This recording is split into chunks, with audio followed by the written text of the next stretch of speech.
Hey friends, welcome back. It's Tuesday. It's Holy Holy Tuesday. No, it Tuesday. isn't only just Holy Tuesday. It is the Great and Holy Tuesday. But that's the official title of It's it. going to be a great Great Tuesday. and Holy Tuesday. Yep. So congratulations, Yep. everyone. We made it. We All right. So just to get the ball going a bit, there's a bit of crossover from the day before in the cleansing of the temple. It kind of bleeds into Tuesday. There's a conversation between Jesus and the Pharisees and Sadducees, and there is what is called the Olivet dialogue. And that is the prediction of Jesus's death on the Mount of Olives, and that is going to be our conversation today, and for us to just kind of sit in it and experience it a bit. Yeah. Just to kind of like bridge between yesterday and today. Yesterday we talked about how like Monday the disciples woke up excited and they went to bed terrified. It's going to get even worse. Like Jesus is going to continue calling out a specific group of people. But I think it's important that we give some clarity and context in like who he's really calling out, because I know you and we share this common love and appreciation for the Pharisees. They're severely misunderstood. And compassion. Yep. I think that there's a lot of compassion there too. which is Yep. not the norm in our like Christian society, Right. basically. Yeah, they get lumped into a whole group of people that does fit kind of the reputation here. And that's the chief priests and the Sadducees. Sadducees, the way it was explained to me is they're kind of like the Pharisees that align with the chief priests. And the chief priests at this time, they've kind of like taken the televangelist route. Like they are more in it for the power and the money. Like they, when Rome conquered that area of the world, they realized that they were going to lose their position of power, so they needed to do something to keep it. And so they approached Herod, who was this really wealthy, just kind of a scummy guy, but he was the wealthiest person on the planet at this time. And they knew that Rome would like see kind of the advantages of aligning with Herod. And they gave Herod a deal. They said, if we make you our king, will you allow us to stay in power? And he said, yes. And so in order for Herod to become king, because he wasn't Jewish, he had to marry someone. So they offered up one of their own daughters to marry Herod so that they could stay Classy. in power. Yeah. But at the same time, that is That was culturally cultural. acceptable back then. Yeah. So For sure. That had actually been a thing up until like the 1700s, and so just Right, the don't practice judge. of like giving a daughter. I'm all about perspective judge. and culture Jenny, and all that stuff. Yeah. Yeah.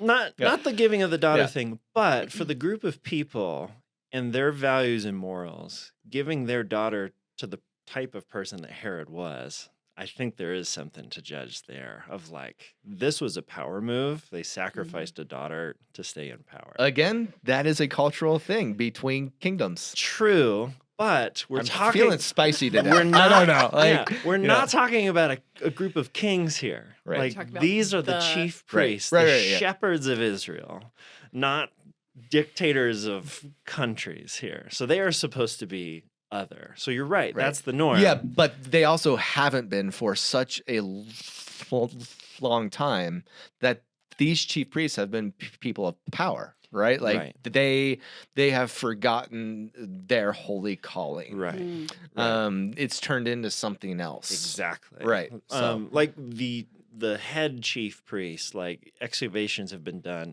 What they think to be his house had like 17 bedrooms. Like he's Wow. like living in the lap of luxury. So at the point that Jesus comes in, like they will do anything to hold on to the power that they have. These are the people that Jesus is primarily calling out. And he like I read through these passages and tried to write these down, but like he accuses them of being evil servants. He tells them they've rejected God's invitation They try to embarrass him, and he embarrasses them instead. He calls them hypocrites and blind. He says, "You don't know the scriptures or the power of God." He tells them, "Truly, I tell you, the tax collectors and the prostitutes are entering the kingdom of heaven, or the kingdom of God ahead of you." Wow. And That's bold. everyone knows, like, this group of people, you can't call them out and get away with it. Like, Right. Jesus knows exactly what he's doing and what's coming, and the disciples are starting to like get a picture of that too. And so overall, so the thing that you are saying is that the Pharisees and Sadducees get grouped in to this Yes. big bubble, Yep.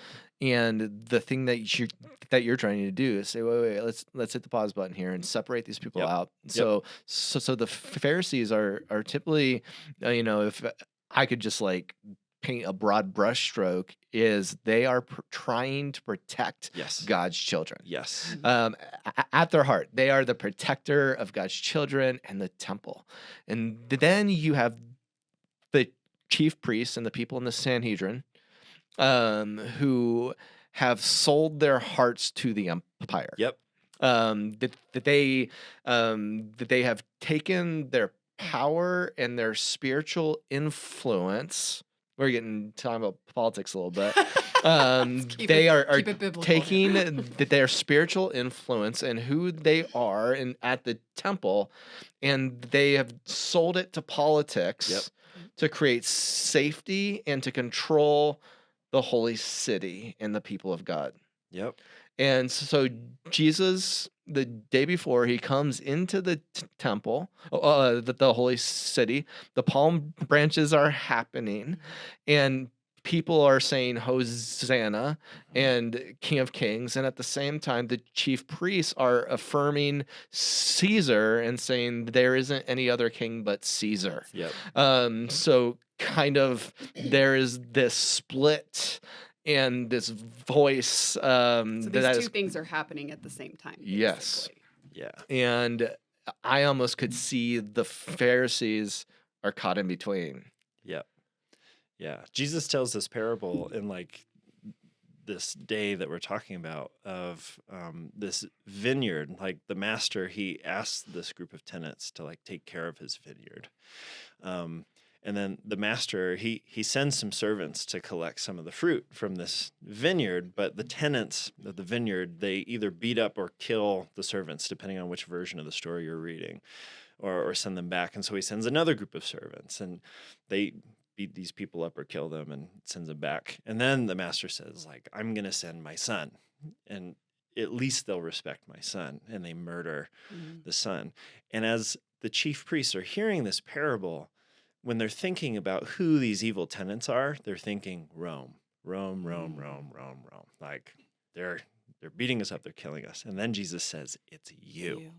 You are the ones who have taken over the master's vineyard, and you're beating up his servants, and you're going to kill his son. And the disciples are like, oh. Yeah. Absolutely. Oh. And so there's this tension, and at this point things are being said that haven't ever been said before. And at the end of this, there's a turning, and Jesus goes out into the Mount of Olives. And it's called that because there had been a point in time that the olive trees had been there, but there aren't anymore. It's just a bare hillside. At the time of Jesus, it's a bare hillside? Yeah. Okay. Yeah. And so he goes there and he points at the temple because he's outside of it at this point. So he isn't in the temple anymore. And then he begins to talk about how the temple is going to fall and every stone that is going to be upheaved. And he begins to predict his death. And so that is this turning of the corner. He has gone in, he speaks against, he calls out and says everything here is about to change. And there is something so beautiful about that because it goes beyond for Jesus, his death isn't the point. His death is the catalyst to the point. It's like he is changing things. He is telling the truth. He wants a change to occur. He wants heaven to crash into earth. He wants the things of hell to be exposed. He wants to, like, all of these things. And so it isn't him just pointing at his death, I'm going to die. It's everything is about to change and be different. It's the kingdom of God is upside down to the kingdom of earth, and I'm about to do it. Are the disciples there with him? Yes. They are. Yes. So. And so you have to think, like, they don't know. Right. Okay. Yeah. Who is this man? Yeah. Yeah. And that, I think, is important. I wanted to talk about this just a bit, because the invitation of Jesus, there's a lot of people who think the invitation is, do you believe in me? If you believe in me, then follow me. Okay, like, Right. It's that. And from a biblical perspective, the disciples of Jesus don't know. They just don't know.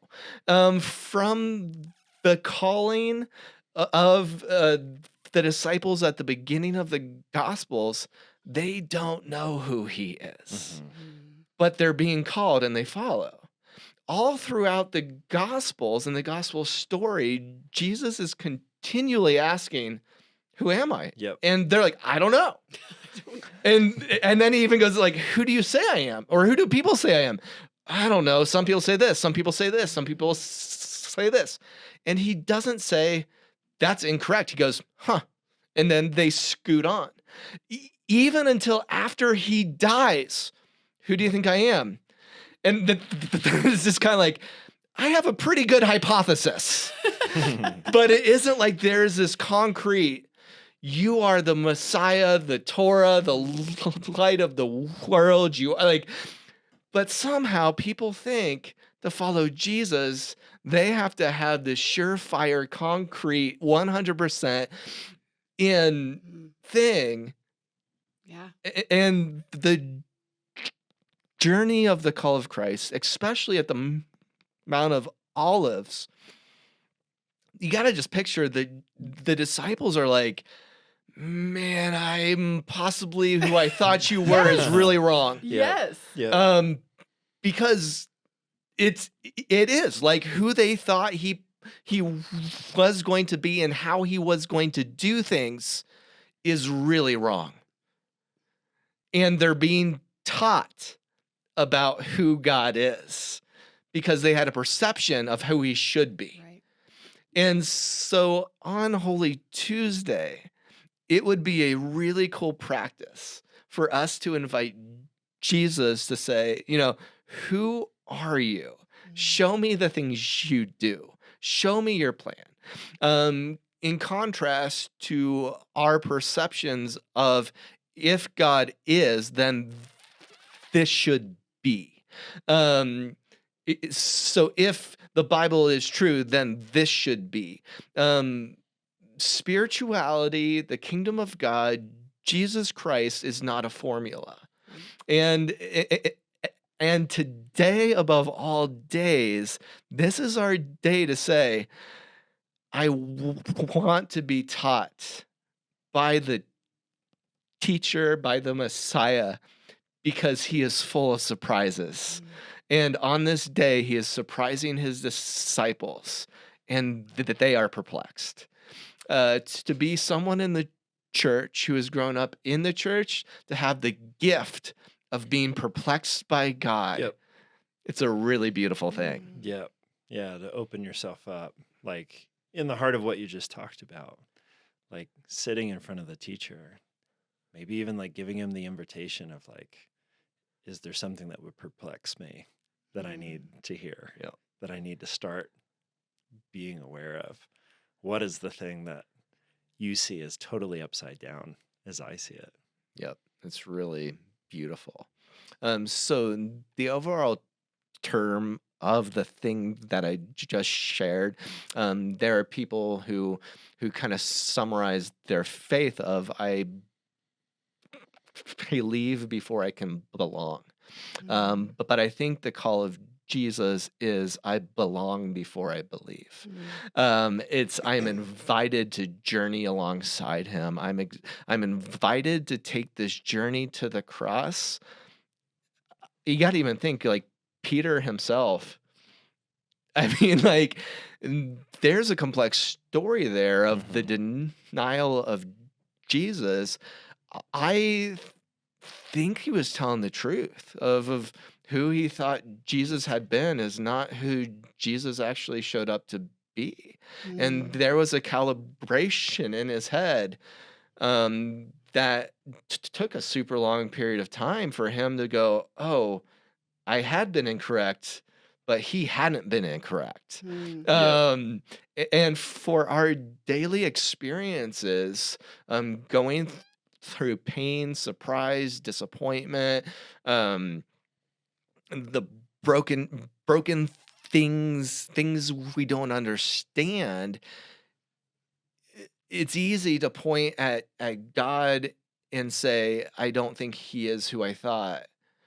Or there's the opportunity for him to show us who he is in the center of all of this as he's saying everything is about to change. Yeah.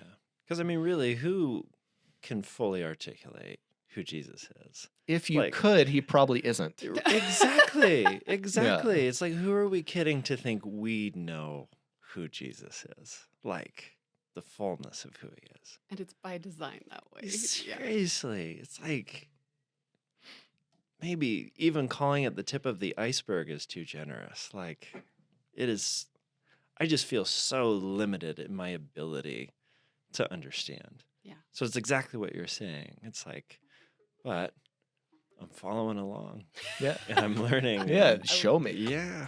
I will continue to follow until Yeah. the end of my days. Yep. But to be able to say, here's who you are, Yep. I hope it's always impossible. Yeah, me too. I love that, guys. That's great.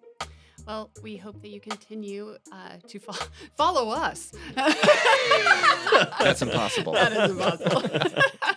Okay, we do hope, though, that you subscribe so you can kind of continue this journey with us this week. And yeah, take some time to kind of meditate in these scriptures and yeah, just enjoy the mystery of who God is. So hopefully we will see you tomorrow.